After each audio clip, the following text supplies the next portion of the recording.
con được tậpសម្រាប់បាន4ខែឲ្យដេកលឿនទាំងខាងក្រោមផ្ទះតែម្នាក់ឯងស្រាប់តែនៅសុកលេចចេញវត្តមានមនុស្សស្រីម្នាក់រូបរាងចម្លែកខ្លាំងមែនតើដើរចូលមកក្រោមផ្ទះរបស់គាត់រួចមកជួយយកកូនរបស់គាត់ថែមទៀតដំបូងគាត់ស្មានតែមនុស្សស្រីម្នាក់ហ្នឹងគឺជាអ្នកជិតខាងរបស់គាត់ដែលគេមកជួយមើលកូនរបស់គាត់អីចឹងទៅតែនៅពេលដែលគាត់មើលពីផ្ទះបាយយូរទៅគាត់ស្ដាប់សំឡេងពេលកូននឹងយូរទៅគាត់មានអារម្មណ៍ថាសំឡេងហ្នឹងគឺវាក៏លួចគួរឲ្យខ្លាចខ្លាំងណាស់អត់ដូចសំឡេងគេពេលកូនទូទៅទេគាត់ស្ដាប់បដាគាត់ខំមើលច្បាស់បដាពេលដែលគាត់មើលច្បាស់ហើយទាំងអស់គ្នាគាត់ព្រឺសបល់ខ្ញាក់ហ្មងដោយសារមនុស្សស្រីម្នាក់ហ្នឹងគាត់មិនដែលស្គាល់ពីមុនមកទេហើយដែលសំខាន់ទៀតហ្នឹងរូបរាងមនុស្សស្រីម្នាក់ហ្នឹងគឺគួរឲ្យខ្លាចខ្លាំងមែនតើចំពោះរឿងរ៉ាវដែលគាត់បានចែកម្លែកមកនេះគាត់ឈ្មោះថាចំមុំប្រាប់ថារឿងរ៉ាវមួយនេះវាគឺជារឿងរ៉ាវដែលគាត់បានជួបប្រទះកាលពីក្នុងឆ្នាំ2022ក្រោយពេលដែលគាត់សម្រាលកូនដំបងបានប្រហែលជាក្នុង4ខែនឹងឯងចំមុំគាត់ថាពេលដែលគាត់ទំនួលកូនបានអាចក្នុង8ខែហ្នឹងគាត់ឈប់ធ្វើការងារនៅពេញទាំងស្រុងរួចគាត់ត្រឡប់ទៅនៅស្រុករបស់គាត់នៅតាមខេត្តវិញនឹងឯងផ្ទះរបស់គាត់នៅតាមខេត្តហ្នឹងគឺជាប្រភេទផ្ទះឈើ2ជាន់នៅខាងក្រោមផ្ទះមានដាក់ជិនរឹងដាក់ចក្រេសម្រាប់អង្គុយលេងអីចឹងទៅហើយជុំវិញផ្ទះរបស់គាត់ហ្នឹងក៏មានដាំដំណាំហូបផ្លែអីច្រើនដែរម្ដាយរបស់គាត់គឺរស់នៅតែម្នាក់ឯងទេពីមុនមក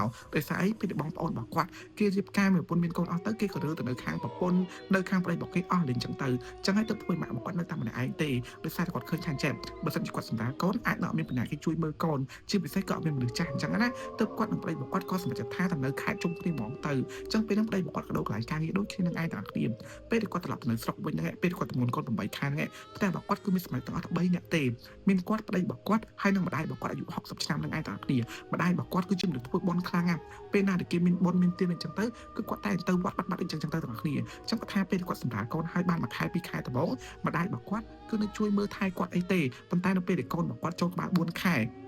ម្ដាយរបស់គាត់ក៏ត្រឡប់ទៅវត្តធ្វើបុណ្យដូចធម្មតាវិញហើយគាត់ក៏មិនបាននៅផ្ទះទេពេលខ្លះទៅគាត់ដេកនៅផ្ទះបុណ្យផ្ទះបាត់អញ្ចឹងណាអញ្ចឹងទៅធ្វើផ្ទះរបស់គាត់ពេលខ្លះគាត់នៅទៅពីប្តីរបស់គាត់នឹងឯងហើយបើសិនជាថ្ងៃណាប្តីរបស់គាត់នៅធ្វើការងារថែមមកដល់យប់ជ្រៅអីទៀតគាត់ត្រូវនៅផ្ទះទៅពីអ្នកកូនប្រុសរបស់គាត់ឲ្យទៅទៅកើតនឹងទៀតទាំងអស់គ្នាអញ្ចឹងគឺគាត់ដំបងគាត់មានអារម្មណ៍ថាខ្លាចអីទាំងអស់តែក្រោយពេលគាត់បានជួបហេតុការណ៍ហ្នឹងហើយគាត់មានអារម្មណ៍ថានៅផ្ទះមួយហ្នឹងគឺវាគួរឲ្យខ្លាចហើយគាត់ខ្លាចហ្នឹងគឺមិនខ្លាចនៅក្នុងផ្ទះហ្នឹងទេគាត់ខ្លាចសភាពនៅខាងក្រៅផ្ទះរបស់គាត់នឹងឯងគាត់ខ្លាចថានៅសុកមានគេចូលមកផ្ទះរបស់គាត់ទៀតអីអញ្ចឹងទាំងអស់គ្នាគាត់ថាពេលហ្នឹងរឿងដំបូងដែលគាត់បានជួបគឺនៅម៉ោងប្រហែលជាខ្ទង់7យប់ជាងពេលហ្នឹងដោយសារតែគាត់ហ្នឹងដេកមើលកូននៅខាងក្រោមផ្ទះចឹងទៅគាត់អត់មានបញ្ហាគេដាក់បាយធ្វើម្ហូបអីទេហើយពេលហ្នឹងគាត់ក៏បានរឹងដៃរឹងជើងអីហើយដែរអញ្ចឹងណាអញ្ចឹងគាត់ក៏លើកកូនរបស់គាត់ឲ្យលើក្រែមួយគាត់ហ្នឹងដាក់នៅលើខាងក្រោមផ្ទះនៅពេលដាក់លើខាងក្រោមផ្ទះគាត់ក៏មានដាក់អាមុងក្របពីលើដាក់របៀបថាថ្នាំមូសឲ្យអីជុំវិញហ្នឹងអញ្ចឹងទៅកុំឲ្យកូនរបស់គាត់ត្រូវមូសខាំអញ្ចឹងណាហើយដែលសំខាន់ទៀតហ្នឹងគាត់ក៏មានដាក់ចង្ហាដែរគាត់ខ្លាចថាមានមូសចូលខាំកូនគាត់អញ្ចឹងពេលហ្នឹងគាត់កាន់ខ្សែមួយខ្សែគឺខ្សែសម្រាប់គាត់ចង់ជាមួយនឹងទុកពេលកូនហ្នឹងខ្សែហ្នឹងគឺមានប្រវែងប្រហែលជាខ្ទង់15ម៉ែត្រព្រោះអីពីកន្លែងที่គាត់ដាំបាយជាមួយនឹងកន្លែងที่កូនគាត់ដេកអញ្ចឹងហ្នឹងគឺឆ្ងាយពី10ម៉ែត្រជាងពេលគាត់ធ្វើផ្ទះបាយក្រោយផ្ទះអញ្ចឹងណាអញ្ចឹងគាត់ក៏កាន់ខ្សែហ្នឹងដើរទៅផ្ទះបាយរបស់គាត់ដើម្បីងាយស្រួលពេលចូលកូនរបស់គាត់នឹងឯងទាំងគ្នាអញ្ចឹងពេលដែលគាត់ចូលទៅក្នុងផ្ទះបាយហ្នឹងគាត់ក៏រៀបចំដាំបាយធ្វើម្ហូបអញ្ចឹងទៅពេលដែលគាត់ដាំបាយលឿនឆ្នាំនេះអីហ្នឹងណាភ្នែករបស់គាត់គឺងាកមើលទាំងកូនប្រុសរបស់គាត់រហូតគាត់ខ្លាចថាកូនរបស់គាត់អាចនឹងប្រះអីចឹងទៅធ្លាក់ភ្លើងទាំងអញ្ចឹងណាគាត់មើលរហូតនឹងឯងទាំងគ្នាគឺថាពេលហ្នឹងខ្លាចសាច់គឺបង្ខំឲ្យគាត់នៅឆ្ងាយពីកូនរបស់គាត់អញ្ចឹងហើយទោះបីជាគាត់អត់ចង់ក៏ដោយគាត់ត្រូវធ្វើដែរបើមិនគាត់ធ្វើទេគឺអត់មានពីណាគេដាំបាយធ្វើម្ហូបឲ្យគាត់មានប្តីរបស់គាត់ហូបទេអញ្ចឹងគាត់ក៏ទៅផ្ទះបាយដាំបាយហូបបន្តទៀតអញ្ចឹងទៅអញ្ចឹងពេលដែលគាត់កំពុងយកកូនហ្នឹងគាត់មើលផ្ទះបាយទៅគាត់សាប់តែបានឃើញរូបរាងមនុស្សស្រីម្នាក់រូបរាងមនុស្សស្រីម្នាក់ដើរចូលតាមរបងផ្ទះរបស់គាត់រួចមកអង្គុយនៅលើគ្រែក្រោមផ្ទះរបស់គាត់ចិត្តនឹងកូនប្រុសរបស់គាត់នឹងឯងពេលគាត់មើលទៅឆ្ងល់ចេះថាពីណាគេរូបរាងចម្លែកអញ្ចឹងណាគាត់គិតនៅក្នុងចិត្តហើយពេលហ្នឹងគាត់គិតថាអញ្ចឹងសង្ស័យតែមីងចិត្តខាងឬកូនមីងចិត្តខាងអីអញ្ចឹងទៅដោយសារមីងចិត្តខាងរបស់គាត់ក៏អាសាមកជួយមើលកូនរបស់គាត់ដែរពេលណាគាត់រវល់គាត់អីគឺមកជួយមើលអីអញ្ចឹងគាត់គិតថាម្នាក់ហ្នឹងបែរជាកូនបែរជាមីងចិត្តខាងហ្នឹងឯងអញ្ចឹងគាត់ក៏មើលបណ្ដាគាត់ក៏ស្អីថាបងអើយជួយពេលអូនហងជួយយល់អូនផងកុំឲ្យវារើកុំឲ្យវាយំអីអញ្ចឹងណាអញ្ចឹងគាត់ក៏លេងខ្សែដែលគាត់កំពុងតែកាន់យកកូនចេញទៅហើយគាត់ក៏ធ្វើម្ហូបដាំបាយបន្តទៀតពេលដែលគាត់កំពុងតែដាំបាយបន្តនេះគាត់ងាកទៅមើលទៅគាត់ឃើញម្នាក់ហ្នឹងគឺគេពិតជាជួយយល់កូនរបស់គាត់មែនទាំងគ្នាដែលជាឃើញយកកូនយឺអញ្ចឹងទៅចឹងគាត់ក៏ធូរស្រាលចិត្តដែរដោយសារអីគាត់មានគេមកជួយហើយណាមួយទៀតនៅពេលដែលគាត់សម្លឹងមើលមនុស្សស្រីម្នាក់ហ្នឹងទៅដំបូងគាត់ឃើញរូបរាងជាធម្មតាទេពាក់របៀបថាជាអាវសជាមួយសពុតសហើយសក់វែងតម្លាក់អត់មើលមុខអត់ច្បាស់ទេព្រោះកន្លែងហ្នឹងគឺវានៅឆ្ងាយពីគ្នាដែរអញ្ចឹងណាអញ្ចឹងគាត់ក៏ធ្វើដាំបាយបន្តទៀតរហូតដល់គាត់ច្រត់បាយស្អីរួចក៏ធ្វើម្ហូបរៀបចំធ្វើម្ហូបអញ្ចឹងណាតែផ្នែករបស់គាត់ងាកមើលរហូតគាត់ក៏ស្រែកសួរថាបងថ្ងៃនេះបានអីហូបបាយ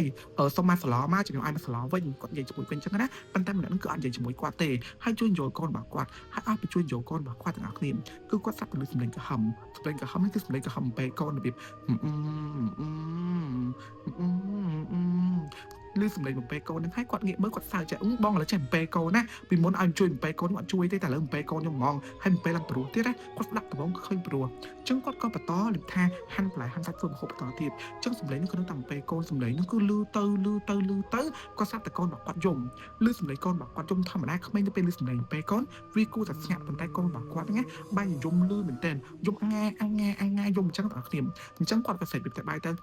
គាត់ធ្វើសលេងអញ្ចឹងបងប្អូនហើយបងសិនហ្នឹងគាត់តែពីយល់កូនគាត់ប៉ុន្តែលើកហ្នឹងពេលដែលគាត់ងាកទៅមើលម្ដងទៀតហ្នឹងមិនមែនយល់កូនទៅធម្មតាទេយល់កូនខ្លាំងចេះយល់ខ្លាំងហើយម្នាក់ហ្នឹងគឺក្រោកឈោហើយក្រោកឈោពេលដែលក្រោកឈោហ្នឹងបងប្អូនកម្ពស់ម្នាក់ស្រីហ្នឹងគឺខុសប្លែកពីកម្ពស់មនុស្សស្រីទូទៅហើយខុសប្លែកពីកម្ពស់អ្នកចិត្តខាងរបស់គាត់នឹងឯងអញ្ចឹងគាត់ឆ្ងល់ដល់ថាចំពីណាគេហ្នឹងមកចង់តែគាត់ក៏អាចជាផ្ទះបាយទៅកន្លែងហ្នឹងពេលដែលគាត់ដើរទៅចិត្តនឹងកូនប្រុសរបស់គាត់ក៏គាត់ឃើញថាមនុស្សស្រីម្នាក់ខ្ពស់មែនតើខ្ពស់ហ្នឹងគឺកម្ពស់ចូលចិត្ត2ម៉ែត្រទាំងគ្នាគាត់មើលគាត់ទៅទាញកូនទៅទាញដឹងពីដៃបងស្រីហ្នឹងកុំឲ្យពេលកូនរបស់គាត់ទៀតគាត់ទាញមកពេលគាត់ទាញដឹងមកម្នាក់ស្រីហ្នឹងងាកមើលគាត់មនុស្សស្រីម្នាក់ហ្នឹងពេលដែលងាកមកមើលគាត់ទាំងគ្នាសក់គឺបាំងមុខមកចំហៀងចេះហើយមកចំហៀងទៀតហ្នឹងគឺគាត់បានឃើញមុខមនុស្សស្រីម្នាក់ហ្នឹងគឺខ្មៅហ្មងភ្នែកឡើងពណ៌ខៀវហើយស្លឹងមើលគាត់ចេះស្លឹងមើលគាត់ឡើងថ្មែអញ្ចឹងណាហើយគាត់ដឹងច្បាស់ហ្មងថានៅពេលគាត់ឃើញប៉ុណ្ណឹងមនុស្សស្រីម្នាក់ហ្នឹងមិនមែនជាមនុស្សជាងធម្មតាទេគាត់ស្ទុះទៅ3កូនគាត់ដើរចេញពីក្នុងផ្ទះហ្នឹងទៅខាងក្រៅពេលគាត់ដើរចេញទៅសំណាងល្អដែលមានចិត្តខាងគាត់កំពុងតែនិយាយថាហាកៅនៅគៀនផ្ទះចឹងគាត់ស្រែកសួរថាមីងជួយមីងហងមីងជួយហង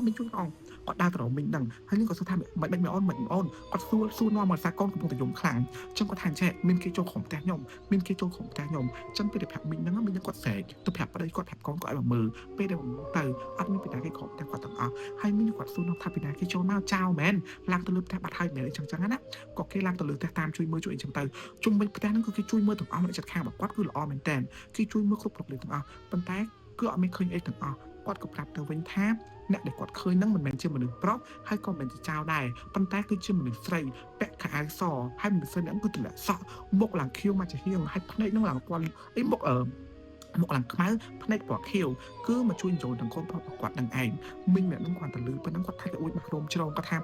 មិនមនុស្សទេចឹងមិនមនុស្សគឺជាខ្មោចអីចឹងណាចឹងពេលហ្នឹងក៏អង្គុយកដោគាត់ក្នុងតែទាំងអស់គ្នារហូតដល់ម៉ោង9ជាងទៅប្តីរបស់គាត់ត្រឡប់មកពីធ្វើការវិញម្ដាយរបស់គាត់ត្រឡប់មកវិញចឹងណាក៏និយាយថាគេយកអង្គបច្ចេករបៀបបច្ចេកចាស់គាត់បច្ចេកពីអីចឹងទៅហើយប្តីរបស់គាត់ហ្នឹងក៏កាត់បន្លាក្រោយកាត់ឲ្យដាក់ជុំវិញផ្ទះអីដែរដោយសារគាត់មានអារម្មណ៍មួយគាត់ថាអញ្ចឹងមនុស្សដែលមកហ្នឹងបើមិនជាម្ដាយដើមរបស់កូនគាត់ទៅតែសម្រាប់ទេក៏ជាអីផ្សេងដែរទាំងអស់គ្នាប៉ុន្តែហើយពេលដែលជួបហេតុការណ៍ហ្នឹងហើយនេះពីថ្ងៃក្រោយមកទៀតគាត់ក៏បានឃើញទៀតទាំងអស់គ្នាតែគាត់ឃើញលើកហ្នឹងគឺគាត់ឃើញជារូបរាងម្ដាយរបស់គាត់នឹងឯងទាំងដែលម្ដាយរបស់គាត់គឺបានទៅវត្តបានដែរទាំងអស់គ្នាហើយម៉ោងដែលគាត់ឃើញហ្នឹងគឺនៅម៉ោងប្រហែលក្នុង6កន្លះល្ងាចទេអាមេថាល្ងិតមកល្មមមើលឃើញហ្នឹងគាត់កំពុងតែដេកនៅលើក្រែចិត្តកូនប្រុសរបស់គាត់ពេលហ្នឹងគាត់ដេកលើហ្នឹងឯងដេកនៅលើក្រែក្រុមផ្ទះនឹងឯងគាត់ដេកអញ្ចឹងទៅប្តីរបស់គាត់នៅលើផ្ទះគាត់ក៏សេចប្រាប់ប្តីរបស់គាត់ថាចេះបងណាយកកតោបអូនទៅបោផងគាត់សេចប្រាប់អញ្ចឹងណាប៉ុន្តែប្តីរបស់គាត់ប្រាប់ថាកំពុងរអីអញ្ចឹងគាត់នឹងក៏ទុកកូនរបស់គាត់ដេកនៅលើក្រែក្នុងតែតែម្នាក់ឯងសិនរួចគាត់ឡើងទៅខាងលើវិសាអីគាត់មើលពីចម្ងាយទៅគាត់ឃើញម្ដាយរបស់គាត់ហ្នឹងដើរចូលផ្ទះវិញគាត់ក៏សេចថាចេះម៉ែជួយមើលអូនទៅខ្ញុំទៅលើផ្ទះជួយប្រមូលកៅបងបោកបន្តិចគាត់ក៏ដើរឡើងទៅក៏ឃើញម្នាក់ហ្នឹងដើរចូលផ្ទះជារូបរាងម្ដាយរបស់គាត់នឹងឯងហើយនៅពេលដែលគាត់មើលពីលើទៅធម្មតាផ្ទះឈើអញ្ចឹងគឺអរនិយផ្ទះគេគឺប្លុកប៉ុណ្ណេះមកល្មមមើលឃើញអញ្ចឹងណាគាត់មើលពីលើទៅឃើញជារូបរាងម្ដាយរបស់គាត់កំពុងនៅក្រោមផ្ទះកំពុងជួយយកកំពុងជួយ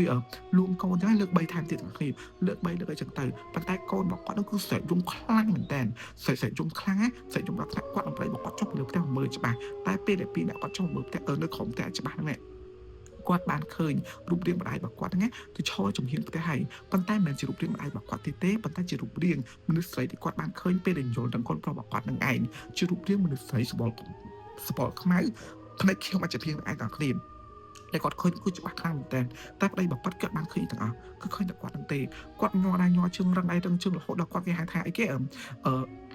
ហៅគេតោះសរសៃទាំងគ្នាគឺគាត់ញ័រដៃញ័រជើងរឹងដៃរឹងជើងចេះរឹងឡើងកញ្ញក់ហ្មងដល់ថ្នាក់ម្ដាយរបស់គាត់ហ្នឹងត្រូវហៅអាចារ្យឲ្យគេមកជួយធ្វើពិធីធ្វើអីហ្នឹងឯងទាំងគ្នាអញ្ចឹងពេលហ្នឹងកូនប្រុសរបស់គាត់គាត់មានអារម្មណ៍ថាខ្ល